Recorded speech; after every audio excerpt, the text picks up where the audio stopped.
So the concept of underground culture is so evocative. You can have the idea that there's something that's hidden, something that is omnipresent but unable to be seen by the naked eye. You have to search it out. And that kind of melding of seen and unseen is one of the, I think, most exciting things about New York City.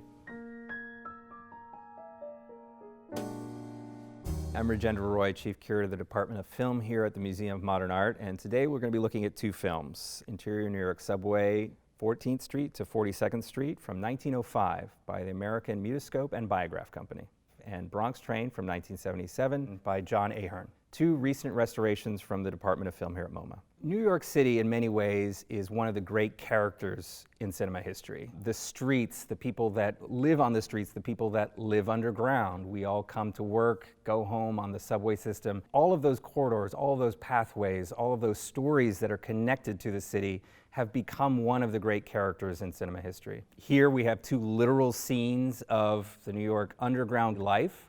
So with Interior New York Subway, we are being invited into this brand new experience, the brand new New York City subway system. And it's kind of paired with this relatively new art form as well, cinema. That's what was happening a lot in those early days. Filmmakers were using the new medium to bring audiences into new experiences, new worlds that wouldn't be otherwise accessible. So you have this kind of both invitation to a voyage to a new place, and also what I love about this film is it shows the amazing craft. This isn't just a journey in the subway, it's a journey into the filmmaking process. What you actually see is a camera mounted on the front of a train, following another one, with a third train riding on a parallel track, the express track, lighting the whole thing. And it really is this kind of remarkable window onto how complex it can be to make a film. And here the filmmakers are exposing that for us.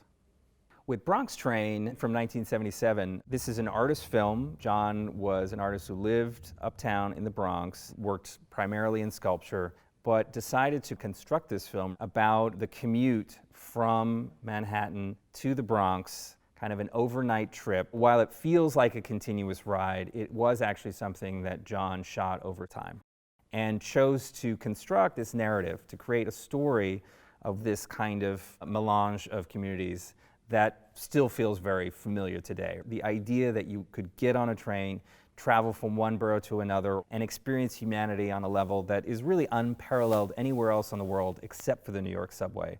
The essential nature, the experience of being a New Yorker and being around different types of people, I think John didn't want to shy away from that. To show how critical it is that New York is a diverse city. This mix of experiences, this mix of realities is something that's so moving and powerful about this film.